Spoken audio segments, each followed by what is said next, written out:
నమస్తే, welcome to Telugu రాజ్యం. ఇవాళ మనతో పాటు senior political analyst KS Prasad గారు ఉన్నారు. సార్తో మాట్లాడదాం. సార్ నమస్తే. నమస్తే అండి. మహానాడు ప్రారంభమైంది, ఇవాళ నుంచి ప్రారంభం కాబోతోంది. చాలా అట్టహాసంగా 3 రోజులు జరుపుతారు. రెగ్యులర్గా ఎప్పటి నుంచో వీళ్ళు జరుపుతూ వస్తున్నారు. అయితే ఈ మహానాడుకి చాలా చాలా ప్రత్యేకతలు ఉన్నాయి. చివరికి కడపలో ఉన్నటువంటి వైఎస్ఆర్ స్టాట్యూ చుట్టూ కూడా పసుపుమయమైపోయింది. ఓవరాల్గా అంటే డెకరేషన్ చేసుకుంటారు, నో డౌట్ ఎట్ ఆల్. అసలు కడపలో నిర్వహించడమే ఆ జిల్లాలో నిర్వహించడమే ఒక సెన్సేషన్ అనుకుంటే, ఈ మినీ మహానాడులో చాలా చాలా లోకలోకలు బయటపడ్డాయి. అండ్ మోర్ ఓవర్ నిన్నటికి నిన్న రాజమండ్రిలో జరిగిన సిచ్యువేషన్ కూడా తెలుసు. తెలుగు యూనివర్సిటీకి సంబంధించి నాకే తెలుసు, నా వల్లే వచ్చింది అంటారు ఆదిరెడ్డి శ్రీనివాస్ గారు. అండ్ గోరంట్ల గారు చెప్పినటువంటి వ్యాఖ్యలు కూడా, చేసినటువంటి వ్యాఖ్యలు కూడా మనం విన్నాం. అంటే ఓవరాల్గా సీనియర్గా ఉన్నారు, ఎప్పటి నుంచో చాలా వరకు తీసుకొచ్చి ఉండొచ్చు, నో డౌట్ ఎట్ ఆల్. ఒక సీనియర్ పార్లమెంటేరియన్గా, సీనియర్ సభ్యులుగా అయినా రకరకాలుగా చేసి ఉండొచ్చు. అంటే ఎలా ఊహించవచ్చు ఈసారి మహానాడిని? అండ్ ఈ ఏర్పాట్లలో భాగంగా తిన్నవాళ్ళకి తిన్నంత షడ్రుచుల భోజనం, ఇంకొకటేమిట్లండి, ఎన్నైనా చెప్పుకోవచ్చు దీని గురించి. ఏమనిపిస్తుంది మహానాడు? ఏమన్నా సంథింగ్ డిఫరెంట్ మహానాడా? ఎలా ఇన్ని లోకలొకలు 1 year కాకుండానే ఒకరికొకళ్ళు ఆరోపణలు ప్రత్యారోపణలు, ఏం జరుగుతోంది? సవ్యంగా సాగుతుందా మహానాడు? అంటే గతంలో ఒక మహానాడులో హరికృష్ణ గారు ఏ విధంగా ప్రవర్తించారో ఒకసారి గమనించుకోగలిగితే మనం అలాంటి ఛాన్సెస్ కొంచెం ఎక్కువ ఉన్నట్టుగా కనబడుతుంది. అంటే సీనియర్స్ జూనియర్స్ ఫ్రిక్షన్ కొట్టొచ్చినట్టు కనబడుతుంది.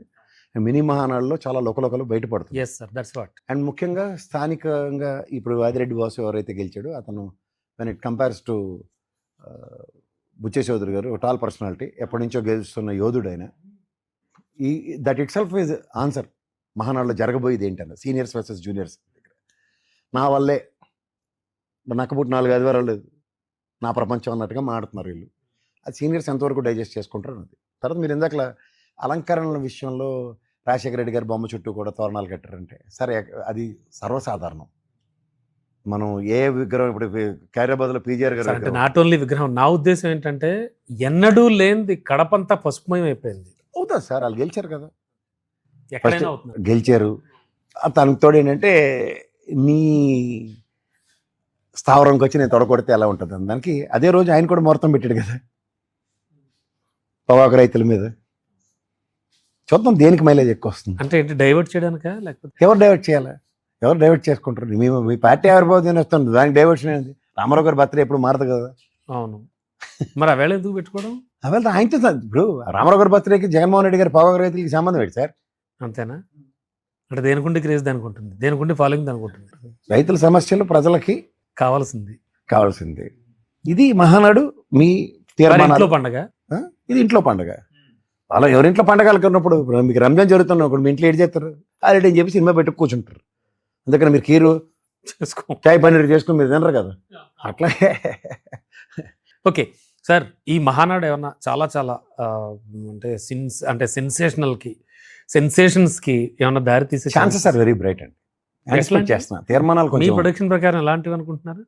జూనియర్స్కి హై ప్రయారిటైజేషన్స్ వస్తాయి. దానివల్ల సీనియర్స్లో ఫ్రిక్షన్ ఎట్లా ఉంటుంది రాబోయే రోజుల్లో.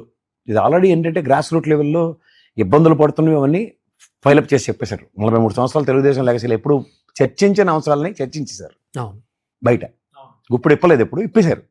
ఈ ఇప్పిన పరిణామాల్లో మహానాడు తీర్మానాలు ఒకటి ఎప్పుడు it makes lot of sense. అంటే పార్టీ విధి విధానాలు, ముఖ్యంగా పోలిట్ బ్యూరో, వీటిలన్నిటి మీద ఎక్కువ ఎంఫసైజ్ చేస్తారు. సో ఈసారి పోలిట్ బ్యూరో పెనుమార్పులు ఉంటాయి. 3 సార్లు పదవులు చేసిన వాళ్ళందరినీ ఎత్తిపోతల పథకాలు ఉన్నాయి. సో ఎత్తిపోతల పథకంలో ఎవడోడికి పదవి పోతే ఎవ్వడు రాజకీయాల్లో ఖాళీగా కూర్చోడు, అది పక్కోడికి గొయ్యి తవ్వడానికి రెడీగా ఉంటాడు ఒక గడపారట్టుకుని.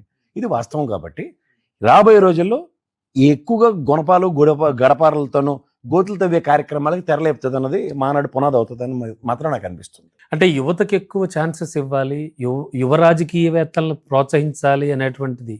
అంటే ఇప్పుడు మీరు చెప్పినట్టుగా యువరక్తంతో నింపాలి అనేటువంటి విషయంలోనే ఈ రాజమండ్రి ఇష్యూ కూడా జరిగింది అనుకోవచ్చా? అంటే నేను ఒకటే చెప్తా సార్, ఇప్పుడు ప్రత్యక్ష రాజకీయాల్లో యువరక్తాన్ని నింపాలి అన్నప్పుడు ఇప్పుడు బుచ్చే చౌదరి కొడుకునో లేదంటే ఆదిరెడ్డి వాసు గారి మనం తీసుకొచ్చారు. ఎగ్జాంపుల్ చెప్తాను.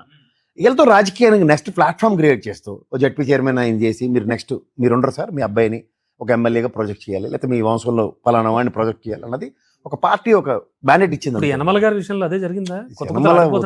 ఇంకా సార్ ఒకటి గుర్తుంచుకోండి, చెరుకు మొలాసిస్ కూడా అయిపోయింది, దాన్ని ఏడు చేస్తారు. అది యనమల రామకృష్ణుడు గారి పరిస్థితి. అంతే. వాళ్ళ అమ్మాయిని తీసుకొచ్చారు రాజకీయాల్లో, అలా తమ్ముడు గుణపం దింపాడు, అవతల పోయాడు ఏదో నడుస్తుంది అది. కొన్ని ఉంటాయి సార్. ఇప్పుడు ప్రత్యక్ష రాజకీయాల్లో గెలవని వాళ్ళు చేసే రాజకీయాల్ని లోకేష్ భరించే పరిస్థితిలో అంటే లేదు. ఆఫ్టర్ మహానాడు ఖచ్చితంగా టీడీపీ సీనియర్స్ అంతా కూడా సైలెంట్గా ఉండిపోవాల్సిందే అంటారా? అలా అనిపిస్తోందా? ఎక్కువ అనిపిస్తుంది, కానీ silence makes some times sense, some times non sense and new sense. So అలాంటి ఛాన్స్ కూడా తెలుగుదేశంకి రామారావు గారికి పడింది, ఒకసారి జ్ఞాపకం తెచ్చుకోగలిగితే ఎవడైనా ఏమో. Hmm. ఇప్పుడు బుచ్చే చౌదరులు అట్టాడు ఉన్నాడు, సంవత్సరాల తరబడి గెలుచుకుంటూనే వస్తున్నాడు ఉప్మా బ్యాచ్ లాగా. ఎప్పటికీ మంత్రి వాడు ఏమేమన్నప్పుడు ఎవడు మాట్లాడుకుంటారు కదా. ఇప్పుడు మీరు అన్నట్టు యనమల రామకృష్ణుడు ఖాళీ కూర్చోమంటే కూర్చుంటాడు. అవును. అదే నాకు చెప్పింది ఆయన మొదలైంది అనుకోండి. చెక్కల రామసుందరరావు గారు, ఇంకా చాలా మంది చాలా మంది ఉన్నారు సార్. గీతాన సత్యనారాయణ గారు ఇలాంటి పెద్దవాళ్ళు అందరూ. ఇప్పుడు ప్రత్యక్ష రాజకీయాల్లో గెలుపోవటం సర్వసాధారణం, కానీ సడన్ గా మొనాటమీని బ్రేక్ చేస్తూ నేను చెప్పి శాసనం అంటే ఎట్లా అది ఎంతవరకు లీడ్ అవుతుందన్నది చూడాలి. ఇప్పుడు సే ఫర్ ఇన్స్టెంట్ కళ్ళ ముందు మీ భార్య మంత్రి, ఇప్పుడు శ్రీనివాసరెడ్డి గారు ఉన్నారు, వాళ్ళ భార్య ఇవాళ ఎమ్మెల్యే గెలిచింది. ఆయన ఎన్నోసార్లు పోరాడి గెలవలేకపోయాడు. సో అట్లాంటి పరిస్థితులు ఉన్నప్పుడు క్లాసిఫికేషన్ ఉంది కదా. అవును. అట్లా జరుగుతుంది. ఇప్పుడు యనమల రామకృష్ణ గారు అమ్మాయి గెలిచింది కాబట్టి అన్న కాన్సెప్ట్లో అంటే ఈ సీనియారిటీ వర్సెస్ ఆ అమ్మాయిని భరించే అంత ఇదే ఆయనకుందా అన్నది ఇంకో ప్రశ్న. సో అంటే చాలా మంది లోకేష్ వైపే మొగ్గు చూపేటువంటి ఛాన్సెస్ ఏమైనా ఇప్పుడు కనిపిస్తుంది? గతి లేక బతికి బట్టకట్టాలంటే ఓ సిండికేట్ అవ్వాలి, ఏది చాలా పెద్ద ప్రాసెస్ ఉంటుంది కదా సార్. ఓకే, అంతవరకు ఓకే. కానీ ఎన్నడూ లేనిది ఒక 1 year లోపులోనే 11 months లోపులోనే ఎందుకు ఇంత వ్యతిరేకత, ఎందుకు ఇంత కొట్టుకోవడాలు, తన్నుకోవడాలు, ఏం జరుగుతుంది అసలు ఏపీలో? పని అండి, పని చేస్తే సేమ్ ఒకే పార్టీలో వాళ్ళు. ఇప్పుడు మీకు ఇంక్రిమెంట్ ఇవ్వలేదు, రోజు అని ఓ 2 రోజులు కొనుక్కుంటారు, 4 రోజుల నుంచి మీ పని మీరు చూసుకుంటారు, లేకపోతే మా అయితే ఇంకో ఉద్యోగం ఎత్తుకుంటారు. అవును అవును. ఈ రెండు కాకుండా మీరు ఉద్యోగం అయితే రోజు కొనుక్కుంటూ చేయరు కదా. పక్కడు మంటకి ఇప్పుడు ఏడు సార్ మాకు అసలు రోజు రాగానే అన్నాడు అనుకోండి, ఇక్కడ కాన్సిక్వెన్సెస్ మీరే భరించాలి కదా. అంచేత ఏం చేస్తారు, మీరు సంయమనం పాటిస్తారు, ఇంకో ఉద్యోగం దొరికింది. ఇక్కడ ఇంకో ఉద్యోగం పని కల్పిస్తుందా లేదా మానన్నది ప్రశ్న. గొనగడం అయిపోయింది, ఏదైనా కూడా సెన్సేషన్. ఈ 11 నెలల బట్టి గొనగుడు దానికి ఆవశ్యకత తీరిపోయింది. సో ఆఫ్టర్ మహానాడు మాత్రం ఒక డిఫరెంట్ సెనారియో చూడొచ్చు. ఎక్స్పెక్ట్ చేయడానికి ఊహకి దొరకడవి జరుగుతాయి. ఆ పరిణామాలు కొంచెం సెన్సిబుల్గా లీడ్ చేయగలిగితే సార్.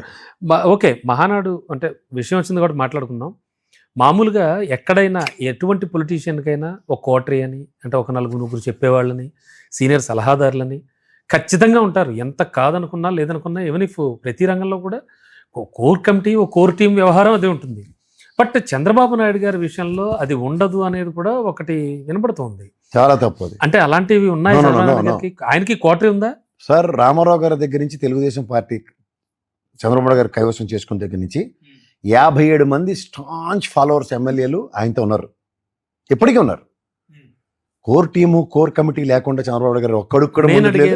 నేను అంటున్నది ఏమిటంటే ఒక 4-5 లేదా ఒక 2-3 అలాంటి ఒక కోటరీ అది ఏమన్నా బాబు గారి దగ్గర ఉండదు అని చెప్పి విన్నాను నేను.